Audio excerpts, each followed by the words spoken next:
नमस्कार, मेरा नाम है डॉक्टर पुरु धवन और आज इस वीडियो में हम बात करने वाले हैं कि कैसे किडनी फेलियर का पेशेंट विदाउट मेडिसिन अपने किडनी लेवल को यूरिया लेवल को कंट्रोल में रख सकता है।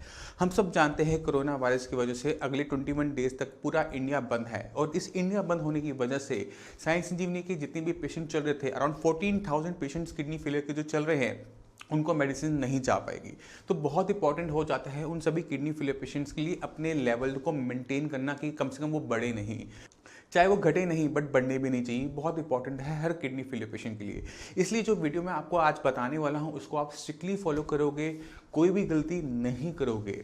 सबसे पहला काम आपने क्या करना है, अपनी डाइट में से चाय अगर आप पी रहे हो उसे पूरी तरह से निकाल दो। अब आप कह रहे हो कि डॉक्टर साहब तो नॉर्मली हमें चाय पीने के लिए कहते हैं कि आधा कप सुबह ले लो, आधा कप शाम ले लो, बट अब वो मना क्यों कर रहे हैं। चाय को समझने की कोशिश करना कि चाय जो होती है वो थोड़ी एसिडिक इन नेचर होती है। बॉडी के अंदर जब क्रिएटिनिन इकट्ठा हो रहा है, यूरिया इकट्ठा हो रहा है, तो एसिड भी इकट्ठा हो रहा है। इसी वजह से आपकी मेडिसिन के अंदर नोडोसिस सबोसिस करके सोडा नेट करके एक मेडिसिन जरूर चलाई जाती है जिसका काम यही होता है कि आपके ब्लड के अंदर एसिड इकट्ठा ना हो। इसी वजह से मैं आपको बता रहा हूँ कि आपने चाय का इंटेक नहीं करना, क्योंकि ये आपकी उस मेडिसिन के एंटी काम करती है। क्योंकि साई संजीवनी की मेडिसिन आपके पास अब नहीं अवेलेबल नहीं है, खत्म होने वाली है। तो हमने अपने लेवल को मेंटेन करने के लिए अपनी बॉडी के अंदर जो कंडीशन है उसको थोड़ा बेटर करना होगा। हमने अगले 21 दिन तक किसी भी टाइप की चाय का सेवन नहीं करना, कॉफी नहीं लेनी, कोई कोल्ड ड्रिंक नहीं पीनी। इस चीज को आप हमेशा माइंड में रखेंगे। कोई भी जूसेस आप लेना चाहते हैं आप बिल्कुल नहीं ले सकते। फ्रूट्स के अंदर सिट्रिक फ्रूट्स को पूरी तरह से बंद करके रखिए। आलू और जड़ वाली जितनी भी सब्जी हैं, आलू, शकंदी, अरबी, जिमीकंद, इनको पूरी तरह से आप बंद रखेंगे। दूसरी इंपॉर्टेंट चीज़ आप क्या करेंगे, आपकी जितनी भी मेडिसिन आती हैं तो साई संजीवनी में हर पेशेंट के अंदर एक मेडिसिन जो है कंपलसरी चलाई जाती है, वो है सोडियम बाइकार्बोनेट, जिसे नोडोसिस के नाम से आप जानते हो, सबोसिस के नाम से आप जानते हो, सोडा नेट के नाम से जानते हो। तो अपनी जो मेडिसिन है उनको निकालो और उनमें सोडियम बाइकार्बोनेट की जो टैबलेट है ये आपने लेते रहना है। ये बेकिंग सोडा की टैबलेट है, इसको किसी भी कीमत में आपने नहीं छोड़ना। अगर कोई पेशेंट से गलती से भी छोड़ता है तो उसको अपने लेवल क्रिएटिनिन के लेवल बहुत तेजी से बढ़ते देखने को मिल जाएंगे। ये एक वो मेडिसिन है जो किडनी के अंदर जो कंडीशन है उसे तेजी से खराब होने से रोकती है। जैसे मैंने आपको पहले बताया, जब बॉडी में क्रिएटिनिन इकट्ठा हो रहा है, यूरिया इकट्ठा हो रहा है, तो साथ में इकट्ठा हो रहा है एसिड। इस एसिड को न्यूट्रलाइज रखेंगे तो बॉडी के अंदर मेटाबॉलिक एसिडोसिस तैयार नहीं होगा, और मेटाबॉलिक एसिडोसिस अगर तैयार नहीं होगा तो किडनी तेजी से खराब नहीं होगी। तो अगले 21 दिन बाद जब आप टेस्ट करवाएंगे तो हो सकता है कि लेवल थोड़े से बढ़े हुए हों या बिल्कुल उसी लेवल पर हों, मगर आपको बहुत ज़्यादा बढ़े हुए नजर नहीं आएंगे। तीसरी सबसे इंपॉर्टेंट चीज़ आपने जो ध्यान रखनी है, अपनी बीमारी को समझना है। अगर आपको बीमारी, आपकी किडनी श्रिंकेज हुई है तो आपने अपने ब्लड प्रेशर किसी भी कीमत के अंदर कंट्रोल में रखना है। चाहे आपको नमक बंद करना पड़े, चाहे आपको मेडिसिन ऐड करनी पड़े, चाहे आपको जो मर्जी करना पड़े, वो आपको करना पड़ेगा। इसी तरह से अगर आप डायबिटिक पेशेंट हैं तो अपनी डायबिटीज़ को आपने कंट्रोल में रखना है, चाहे आपको उसके लिए इंसुलिन की यूनिट्स बढ़ानी क्यों ना पड़े। क्योंकि जितने भी साई संजीवनी के पेशेंट हैं जिनको डायबिटीज़ है, जब वो हमारा मेडिसिन ले रहे होते हैं तो उनकी शुगर लो रहनी शुरू कर देती है, शुगर जो है बेटर होनी शुरू हो जाती है, तो इंसुलिन की यूनिट्स कम होती चली जाती है। मगर अब जब मेडिसिन हमारी खत्म हो रही हैं, हमारे पास मेडिसिन अवेलेबल नहीं है, तो हमने फिर भी अपनी शुगर को कंट्रोल करने के लिए अपने इंसुलिन को प्रॉपर तरीके से लेते रहना है। अगर यूनिट्स बढ़ानी भी पड़े तो घबराना मत, हिचकना मत, उसको ले लेना। अब आपकी स्क्रीन के ऊपर मैं कुछ अपने डॉक्टर्स का नंबर दे रहा हूँ, जिसके अंदर डॉक्टर रूबी है, डॉक्टर तरुणा है, डॉक्टर उमंग है, डॉक्टर दीक्षा है। ये सारे के सारे डॉक्टर्स वर्क फ्रॉम होम कर रहे हैं, घर पे अवेलेबल हैं, इनके फ़ोन्स ऑन हैं। आप इन नंबर्स के ऊपर उनको फ़ोन कर उनसे बात कर सकते हैं। इन डॉक्टर्स के साथ साथ मैं भी अवेलेबल हूँ। अगर कोई केस ऐसा है जहाँ पर दिक्कत हो रही है तो ये डॉक्टर्स मुझे रेफर कर देंगे, उस पेशेंट को मैं खुद डायरेक्टली फ़ोन करूँगा। तो घबराने की ज़रूरत नहीं है, पूरी साई संजीवनी की टीम आपके साथ है। ये 21 जो दिन है हमारे लिए बहुत हार्ड रहने वाले हैं। मेडिसिन जाने वाली नहीं है, मेडिसिन सबकी ख़त्म होने वाली होगी, मगर फिर भी हम अपने आप को सही रखने के लिए जो इंस्ट्रक्शंस मैंने आपको दी हैं उनको ध्यान रखेंगे। चाय, कॉफ़ी, कोल्ड ड्रिंक का इंटेक पूरी तरह से बंद, जूसेस कोई नहीं लेना, खट्टे फल कोई नहीं खाने, बीपी कंट्रोल में, शुगर कंट्रोल में। बाकी जो आपकी मेडिसिन आपके पास बची हुई हैं उसको भी हमने सही तरीके से यूज़ करना है। हम नहीं चाहते कि आपके लेवल बढ़े, तो हम क्या करेंगे, अपने लेवल्स को मेंटेन करने के लिए हम छोटा सा काम करेंगे कि अपनी जो मेडिसिन की डोसेज है उसे हाफ कर देंगे। यानी अगर हम के रिजुक्वात दिन में 3-3 चम्मच ले रहे थे 3 बार, उसको हम 1.5 चम्मच कर देंगे। हो सकता है हमारे क्रिएटिनिन लेवल हमें नीचे जाते हुए ना मिले, मेंटेन होते हुए मिले, बट हम इससे काम चला लेंगे अगले 21 दिन तक, जब तक मेडिसिन नहीं आती। उससे क्या होगा कि अगर आपके पास 7 दिन की मेडिसिन बची हुई है तो वो अराउंड 14 डेज चल जाएगी। तो जितनी भी आपकी मेडिसिन हैं उनको हाफ डोसेज में लेना शुरू कर दो। अगर आप KRF टैबलेट, डेवकाइल टैबलेट दिन में 2-2 गोली दिन में 3 बार ले रहे हो, उनको 1-1 गोली दिन में 3 बार कर दो, जिससे आपकी ड्यूरेशन लंबी हो जाए, आपके लेवल डाउन नहीं होंगे, हो सकता है आपके लेवल बढ़ेंगे नहीं मेडिसिन की कमी की वजह से, ये हम कर सकते हैं। क्योंकि जो केमिस्ट शॉप्स हैं वो ओपन है, जो आपकी बीपी की मेडिसिन है, शुगर की मेडिसिन हैं, आपका सोडियम बाइकार्बोनेट है, आपका एरिथ्रोपोइटिन इंजेक्शंस हैं, उनको रेगुलर टाइम पे लेते चाहिए कि उनको मिस मत कीजिए। क्योंकि आज की डेट में अगर हम हॉस्पिटल जाते हैं तो पूरे चांसेस ये होते हैं कि हम वहाँ से कोरोना को अपनी बॉडी में ले आएंगे। तो हमने अपने आप को हॉस्पिटल जाने से भी बचाना है कि हम हॉस्पिटल हमारा चक्कर ना लगे, अननेसेसरी लोड हॉस्पिटल के ऊपर ना आए। इसलिए अपनी मेडिसिन को टाइम से लेती जाइए। कोई भी दिक्कत हो डॉक्टर से अवेलेबल है, उनको कॉल कीजिए, वो आपकी पूरी हेल्प करेंगे। अब थोड़ी सी खाने पीने के बारे में बात कर लेते हैं कि किन चीज़ों का ध्यान आप सभी ने रखना है। पहली चीज़ आपने ध्यान के रखनी है कि खाने में से नमक, अगर ब्लड प्रेशर हाई है तो खाने में से नमक हमें पूरी तरह से बाहर करना है।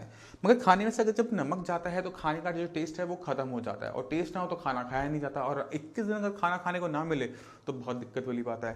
तो आप सभी ने क्या करना है, जिनका ब्लड प्रेशर हाई है, खाने में से नमक पूरा निकाल दो। चाहे सेंधा नमक आप ले रहे हो, चाहे आप कोई और नमक ले रहे हो, पूरी तरह से बाहर। अब हमने क्या करना है, इस खाने को, इस सब्जी को जो आपने बनाई है, इसको थोड़ा सा फ्लेवर देना है कि आप उसको आराम से खा सको, पसंद से खा सको। तो जितने भी मसाले आप यूज़ करते हो घर में के अंदर, जीरा है, धनिया है, पुदीना है, आप उसका यूज़ करेंगे, गरम मसाले का यूज़ करेंगे। बट नमक की जगह आप खाने के अंदर डबल रिफाइंड चीनी डालेंगे। क्योंकि मैं आपको एक बात बताता हूँ, गुजरात में, वेस्ट बंगाल के अंदर लोग खाने में नमक से ज़्यादा चीनी का इस्तेमाल करते हैं, क्योंकि खाने में उससे टेस्ट आ जाता है। तो कुछ दिन अगर आप 21 दिन अगर आप खाना थोड़ा मीठा खा लोगे कोई दिक्कत नहीं, बट कंडीशन ये है कि आपको शुगर नहीं होनी चाहिए। अगर आपको शुगर नहीं है तो आप अपने खाने को थोड़ा सा मीठा कर सकते हो। गुड़ का प्रयोग नहीं करना, देसी खांड, बूरा, शक्कर, ये कोई भी चीज़ आपने खाने को मीठा करने में इस्तेमाल नहीं करनी है। जो इस्तेमाल आपने करना है वो सिर्फ है डबल रिफाइंड शुगर। अब चलते हैं उन पेशेंट की तरफ जिनको डायबिटीज़ है, क्योंकि डायबिटीज़ के अंदर हम चीनी तो ले नहीं सकते, बट उनके लिए भी कुछ ना कुछ होना चाहिए। हम क्या करेंगे, हम अपनी जो सीरम बाइकार्बोनेट की जो लास्ट रिपोर्ट जो साइंस इंजीनियर ने आपकी करवाई है उसको सामने रखेंगे। अगर हमारे सीरम बाइकार्बोनेट के लेवल ठीक हैं, नॉर्मल रेंज के अंदर हैं, तो खाने के अंदर हम 2 बूंद नींबू की इस्तेमाल कर सकते हैं। इससे खाना क्या होगा, खट्टा हो जाएगा, स्वाद आ जाएगा, आप खा लोगे। अब आपके माइंड में सवाल आ रहा होगा कि डॉक्टर साहब वैसे तो खट्टी चीज़ें मना करते हैं, बट यहाँ पर हमें खाने के लिए कह रहे हैं। देखिए, लेमन एक ऐसी चीज़ है जिसके ऊपर थोड़ा सा डिस्प्यूट है। इसको माना ही जाता है कि ये इसके अंदर एस्कॉर्बिक एसिड है, सिट्रिक एसिड है, तो इसे खट्टा होना चाहिए बॉडी के अंदर जाकर। मगर ये जो बॉडी के अंदर जाकर एल्कलाइन नेचर का भी माना जाता है, तो थोड़ा सा रिस्क ज़रूर है, बट इसको लिया जा सकता है। खाना ना खाने से तो बेटर ही है कि थोड़ा सा खा लिया जाए और थोड़ा सा स्वाद के साथ खा लिया जाए। तो नमक अगर आपका बंद कर रहे हैं, बीपी आपका हाई है, डायबिटिक पेशेंट आप हैं, तो खाने के अंदर 2 बूंद नींबू की आप इस्तेमाल कर सकते हैं। बट शर्त क्या है कि सीरम बाइकार्बोनेट आपका लेवल के अंदर होना चाहिए, वो 22 से प्लस में होना चाहिए। अगर वो 22 से बिलो है तो आप इसका एक्सपेरिमेंट नहीं करेंगे, आप नींबू का प्रयोग नहीं करेंगे। जिन पेशेंट की पिछली सीरम बाइकार्बोनेट की रिपोर्ट्स के अंदर सीरम बाइकार्बोनेट कम आया है, वो अपनी सीरम बाइकार्बोनेट को बढ़ाने के लिए अपने नॉर्डोसिस को, सबोसिस को थोड़ा सा पंप कर देंगे, तो मतलब उसको थोड़ा सा अमाउंट में बढ़ा देंगे। जहां अगर आप 1 ग्राम की टैबलेट दिन में 3 बार ले रहे थे, वही टैबलेट आप दिन में 2-2 गोली दिन में 3 बार लेंगे। यानी पहले हम 1 ग्राम की टैबलेट दिन में 3 बार ले रहे थे, हमने उसे डबल कर दिया। अब इस डबल करने से फायदा क्या होगा कि हमारी बॉडी के अंदर जो सीरम बाइकार्बोनेट के लेवल बढ़ेंगे, और बॉडी के अंदर जो कंडीशन बनती है मेटाबॉलिक एसिडोसिस की, उसको हम कवर कर देंगे। क्योंकि 21 दिन तक हमारे टेस्ट भी नहीं हो सकते, क्योंकि लैब सारी बंद है, सब कुछ शट डाउन के अंदर है। तो हम सीरम बाइकार्बोनेट की जो टैबलेट्स हैं उनको थोड़ा सा बढ़ा देंगे, क्योंकि बेकिंग सोडा है, कुछ नहीं है उसके अंदर, बेकिंग सोडा है। अगर थोड़ा ज़्यादा भी ले लोगे तो भी आपकी बॉडी को किसी भी टाइप का हार्म नहीं होता हुआ देखने को मिलता। क्योंकि साइंस इंजीनियरिंग के सारे डॉक्टर्स वर्क फ्रॉम होम कर रहे हैं, उनके नंबर्स आपके पास ऑलरेडी होंगे। कुछ डॉक्टर्स के नंबर्स मैं आपको स्क्रीन पर दे रहा हूं, जो डॉक्टर्स फॉलोअप लेते हैं। इन डॉक्टर्स की अगर आपकी मेडिसिन खत्म होती जा रही है तो अपने ऑर्डर्स को प्लेस करते चले जाना, क्योंकि जैसे ही मौका मिलेगा सबसे पहले जो हमारे पुराने पेशेंट्स हैं उनको मेडिसिन अवेलेबल करवाई जाएगी। तो अगर आपकी मेडिसिन का ऑर्डर हमारे पास पहले से स्टैंड बाय पर होगा, जैसे ही ओपन होता है सबसे पहले आपकी मेडिसिन को डिस्पैच कर दिया जाएगा। डिस्पैच करने से पहले आपको एक बार कॉल जरूर आएगी, आपने उसको रिसीव करना है और आपने उसको परमिशन देनी है कि आपकी मेडिसिन भेज दी जाए। अगर आपको कॉल आती है, आप उसे मिस कर जाते हैं, तो दोबारा एक बार फिर ट्राई किया जाएगा। अगर दोनों बार कॉल मिस चली जाती है तो दोबारा उसको ट्राई नहीं किया जाएगा, क्योंकि बहुत लंबे पेशेंट्स की लिस्ट बनी हुई है आज की डेट में, जिनको मेडिसिन हमने डिस्पैच करनी है, उनके घर पे भिजवानी है। तो आप सभी से रिक्वेस्ट है, अगर आपकी मेडिसिन खत्म हो रही हैं, खत्म होने वाली हैं, अगर आपको लगता है कि आपकी किस दिन में खत्म हो जाएगी, जो नंबर्स मैं आपको स्क्रीन पे दे रहा हूं उन नंबर पे कॉल कर जाकर डॉक्टर्स को अपनी परेशानी भी बताओ, अपनी मेडिसिन के ऑर्डर्स भी प्लेस कर दो, क्योंकि जैसे ही ओपन होगा ये रश इतना ज़्यादा होगा कि हमारे लिए भी बड़ा मुश्किल होगा अगले 15 दिन तक उसको संभालने के लिए। तो आपने अपने ऑर्डर प्लेस करोगे, जिससे जैसे जैसे ऑर्डर्स होंगे वैसे वैसे ही प्लेस होंगे, जिस नंबर में प्लेस आएंगे उसी नंबर में प्लेस होंगे। तो आपने इन चीज़ों का ध्यान रखना है। थोड़ी सी मुश्किल के दिन ज़रूर हैं, बट हमने साथ में निकल कर इसको गो थ्रू ज़रूर करना है, इसको पार ज़रूर करना है, ज़रूर हम निकल जाएंगे। जिन चीज़ों का मैंने आपको ध्यान बताया खाने पीने के अंदर, सीरम बाइकार्बोनेट्स का, चाय का, कॉफ़ी का, उसका आपने ध्यान अच्छे तरीके से रखना है। डॉक्टर्स का आपने भरपूर प्रयोग करना है। कोई भी दिक्कत हो तो फ़ोन कीजिए, कोई भी दिक्कत है उनसे पूछेंगे तो कम से कम आपको सही गाइडेंस तो कर देंगे कि आपने क्या करना है क्या नहीं करना।